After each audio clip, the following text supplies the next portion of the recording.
Premier match et première victoire du PSG en LDC. Yo les gars, c'est Gabi, j'espère que tu serais bien. On se retrouve pour une nouvelle vidéo débrief du match entre le PSG et l'Atalanta. Victoire 4-0 du PSG dans un match où le PSG se sera géré en deuxième mi-temps et en première mi-temps aura fait taf. Dans un match où le PSG aujourd'hui aura été très bon et dans un match où aujourd'hui le PSG aura pris une longueur d'avance sur les autres équipes en termes de goal average parce qu'on a marqué 4 buts contre l'équipe de l'Atalanta qui n'était pas clairement dans son match et qui nous a laissé faire un peu ce qu'on voulait.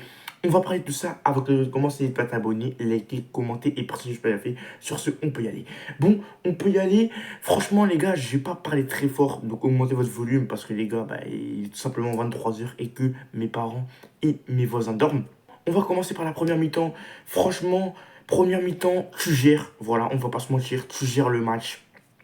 T'es là, tu fais jouer l'Atalanta Bergame, tu les épuises parce qu'on va pas se mentir les gars, le PSG a eu énormément, désolé les gars, la possession sur cette première mi-temps, tu les épuises les gars, tu fais tourner le ballon, troisième minute de jeu, pressing de Marquinhos qui est très très haut et récupère le ballon, fait la passe à Barcola, profondeur Ruiz qui fait une passe qui passe entre les jambes du joueur d'Atalanta Bergame, Marquinhos interceptionne dans la surface de réparation, Marquinhos frappe et but, ça fait 1-0 pour le PSG à seulement la troisième minute de jeu. Donc comment vous dire que le match est parti très vite et que l'Atalanta Bergame a encaissé très vite un but.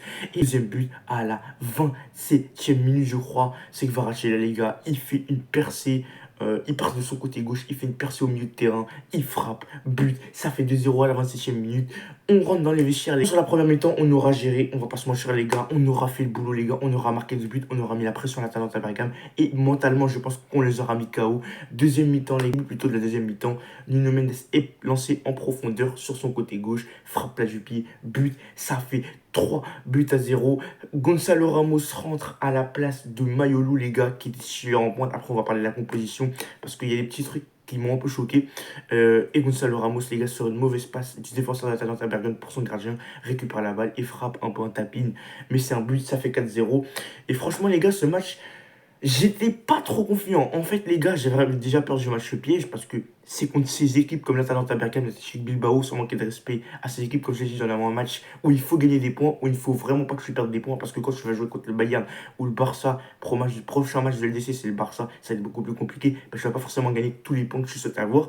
Donc, contre des petites équipes comme ça, tu te dois d'avoir tous les points et je commençais à stresser un peu. Et quand j'ai vu la composition de départ aussi, poser des questions parce que les gars, au goal, t'avais Chevalier, latéral droit Guimé, latéral gauche de Mendes, défense centrale Pacho Marquinhos, comme je le voulais dans ma compo probable pour tout simplement mon avant-match.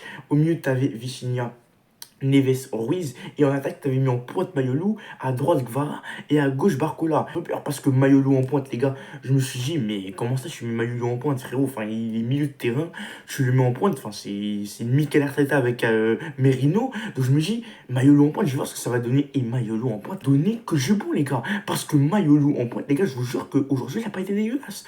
Pour un mec qui, à la base, est milieu de terrain, franchement, Mayolou, aujourd'hui, il m'a pas impressionné, mais il a été bon. Il était là dans le pressing. Il a essayé de toucher un maximum de ballons pour développer le jeu. Donc Mayolo, franchement, en pointe aujourd'hui, ça m'a plutôt satisfait. Et pour moi, Mayolo a marqué des points pour le Classico qui va arriver dimanche prochain. Parce que Mayolo, pour moi, aujourd'hui, a été bon. Il a délivré de bonnes passes. Il a essayé de se faire trouver par ses coéquipiers. Aujourd'hui, Mayolo, il aura été bon dans ce poste de numéro 9. Même si pour moi, ne pas mettre Gonzalo Ramos, c'est quand même une erreur parce que mon Gonzalo Ramos rentre et Gonzalo Ramos marque directement quand il rentre. Voilà, je fais le taf, je termine littéralement l'Atalanta Bergame, que ce soit physiquement ou même mentalement. Et deuxième mi-temps, tu te gères en marquant deux autres buts en plus. Ça fait du bien pour le goal average, ça fait pas de mal. Donc, à la fin, match maîtrisé de la part du PSG, victoire 4-0. Maintenant, prochain match de l'UDC, enfin prochain match tout court en fait, c'est l'OM de dimanche prochain et prochain match dans une semaine, je crois, contre le Barça au Camp Nou. Où, je crois qu'il a été versé au Montjuic le match. Donc voilà, les gars, prochain match de l'UDC contre le Barça. Même si le match n'est pas très hypant parce que t'as pas Dembélé dans ton équipe qui est un élément phare de ton équipe, malheureusement. Bon, c'est pas grave, il est peut-être pas doué. Mais bon, sacrément de hype. Mais le Barça, on le joue dans 1 ou 2 semaines. Bref, on va passer tout simplement au focus individuel. On va commencer par Chevalier. Chevalier aura fait un bon match. Dans les relances, il aurait été propre. Il n'aura pas eu grand chose à faire, mais quand il aurait des arrêts à faire, il les aura bien fait. Donc Chevalier, il aura fait un bon match. On va passer à la défense centrale. Pacho Marquinhos. Marquinhos, je crois, est sorti à la fin de la deuxième mi-temps. Zabarni l'a remplacé. Zabarni a fait une plutôt bonne entrée, je trouve. Voilà, serein. Clairement, défensivement, que ce soit physiquement ou défensivement, il aurait été serein. Mais sinon, pour revenir à Marquinhos et Pacho, Marquinhos et Pacho, ils auront fait un très bon match. Voilà, Marquinhos, très très gros match. Il marque en plus, les gars. Voilà, Marquinhos, c'est un défenseur et un attaquant de pointe. Enfin, il est tellement polyvalent, ce mec, c'est vraiment une dinguerie. Mais Marquinhos aura fait un très bon match aujourd'hui. Pacho aussi. Ils auront très bien tenu la défense et la baraque, même s'il n'y avait pas grand chose à faire. Mais aller faire des interventions, ils étaient là. Donc, très bon match de leur part à tous les deux. Hakimi, il aura fait un bon match. Voilà, il n'aura pas été excellent, mais il aura quand même fait un bon match. Nuno Mendes, il aura fait un très beau match. Voilà, il marque aujourd'hui. Et franchement, Nuno Mendes aujourd'hui, c'est incroyable, hein. Que ce soit défensivement ou offensivement, Nuno Mendes il était partout. Et franchement, Nuno Mendes, très bon match de sa part. On va passer au milieu de terrain. On va commencer par Fabien Ruiz. Fabien Ruiz, il aura fait un bon match aujourd'hui. Voilà, il aura distribué les ballons au milieu de terrain. Il aura essayé de se projeter vers l'avant. Franchement, très bon match de la part de Fabien Ruiz. Pareil pour Vichinia et João Neves partout aujourd'hui, défensivement, au milieu de terrain, récupération de ballon, progression vers l'avant. Quand la défense a besoin de lui, il est là. Très bon match de la part de João Neves. Pareil pour Vichinia, très gros match de sa part. Il aura beaucoup tenté Vichinia aujourd'hui. Je crois qu'il aura tiré 2 ou 3 fois. Il n'aura pas marqué, mais il aura beaucoup tenté aujourd'hui. Il aura délivré de bonnes passes. Il nous aura fait jouer Vichinia, quoi. Et aujourd'hui, Vichinia, ça aurait été très bon match de sa part. Donc, voilà, on va passer à l'attaque. On va passer et on va commencer par Barcola. Barcola, les gars, faut savoir que fin de première mi-temps, il y a eu un penalty pour le PSG, voilà, totalement mérité. Et Barcola le rate malheureusement. On va commencer par le penalty. Déjà pour moi, le penalty, Barcola le tire mal. Voilà, ça déjà faut le savoir. Barcola ne prend pas pour moi assez d'élan. Je veux bien que tu ne prennes pas une grande course d'élan, mais de là à ne pas en prendre une du tout, c'est du n'importe quoi parce que Barcola aujourd'hui n'a pas fait une course d'élan assez importante et pour moi Barcola a très mal tiré le penalty. C'est pas grave, voilà, ça arrive à tout le monde de rater un penalty. Mais pour moi, Barcola l'a mal tiré. Et Barcola, pour moi, aujourd'hui, il aurait été bon. Il aura essayé tout simplement de déborder, de créer des occasions. Il aura beaucoup tenté sa chance. Il aura beaucoup tiré. Il aura beaucoup dribblé aussi. Il aura le dribble réussi quand même. Mais pour moi, Barcola, aujourd'hui, désolé, hein, mais il se donne pas assez sur le terrain. Et voilà, c'est la réalité.